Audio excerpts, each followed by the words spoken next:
A few moments later. Assalamualaikum warahmatullahi wabarakatuh. Alhamdulillahirrabbilalamin. Wassalatu wassalamu ala asrofil anbiya wal mursalin Sayyidina wa maulana Muhammadin wa ala alihi wa sahbihi ajma'in, amma ba'du. Yang saya hormati kepada Bu Aida Arini selaku dosen matkul pengantar studi Islam, dan tidak lupa teman-temannya insyaallah dirahmati oleh Allah Subhanahu wa taala. Pada kesempatan kali ini saya akan menjelaskan tentang Al-Quran sebagai sumber kajian Islam. Al-Quran merupakan sumber pokok ajaran Islam sebagai petunjuk bagi manusia, sebagai pedoman hidup manusia untuk menuju kehidupan sejahtera di dunia dan selamat di akhirat. Al-Quran adalah obat hati. Dalam Quran surat Al-Isra ayat 82 Allah berfirman, artinya dan kami turunkan dari Al-Quran sesuatu yang menjadi penawar dan rahmat bagi orang-orang yang beriman. Dan Al-Quran itu tidaklah menambah kepada orang-orang yang zalim selain kerugian. Secara garis besar, Al-Quran mengandung ajaran tentang akidah, syariah, dan akhlak. Namun, Al-Quran juga mengandung isyarat-isyarat ilmiah, yakni mengandung ayat-ayat sains dan teknologi. Al-Quran adalah wahyu Allah yang diturunkan kepada Nabi Muhammad melalui malaikat Jibril sebagai petunjuk bagi umat manusia. Al-Quran diturunkan untuk menjadi pedoman atau pegangan bagi mereka yang ingin mencapai kebahagiaan dunia dan akhirat.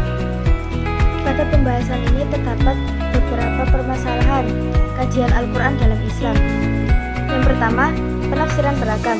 Al-Quran ditafsirkan secara berbeda oleh umat dan cendekia dari berbagai mazhab. Misalnya, penafsiran dari mazhab Syafi'i mungkin berbeda dengan penafsiran dari mazhab Hanafi.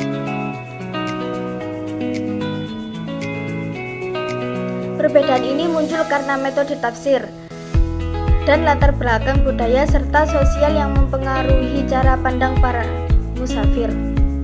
Yang kedua, yaitu konteks ayat. Setiap ayat dalam Al-Quran seringkali memiliki sebab atau konteks khusus ketika diturunkan.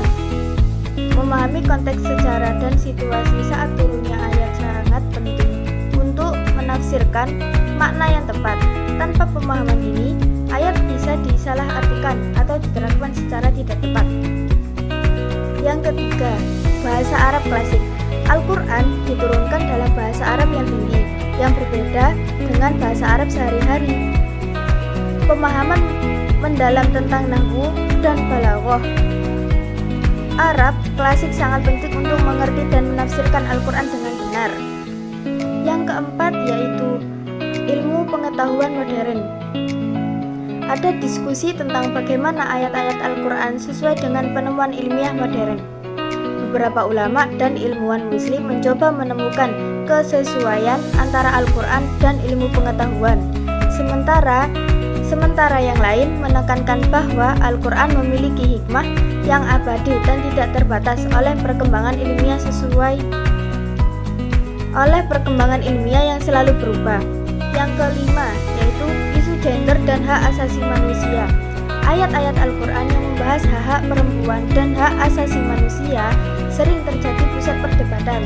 Penafsiran terhadap ayat-ayat ini bisa bervariasi, dengan beberapa melihat dari perspektif tradisional dan lainnya dari perspektif modern yang lebih progresif.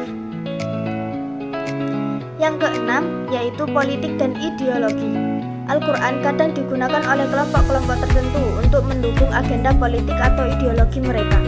Misalnya, ayat-ayat yang berbicara tentang jihad atau pemerintahan sering diinterpretasikan untuk mendukung pandangan politik tertentu, yang mana bisa menyebabkan konflik atau polarisasi di antara umat Islam. Dan yang terakhir, yaitu keaslian teks. Umat Islam percaya bahwa Al-Quran adalah kalam Allah yang terjaga keasliannya sejak diturunkan. Namun, ada kajian akademis yang mencoba menganalisis manuskrip awal untuk melihat variasi dalam bacaan dan tulisan. Kajian ini sering digunakan dalam studi kritis Al-Quran atau dirasat nadiyah. Sekian yang dapat saya sampaikan, kurang lebihnya mohon maaf. Wassalamualaikum warahmatullahi wabarakatuh.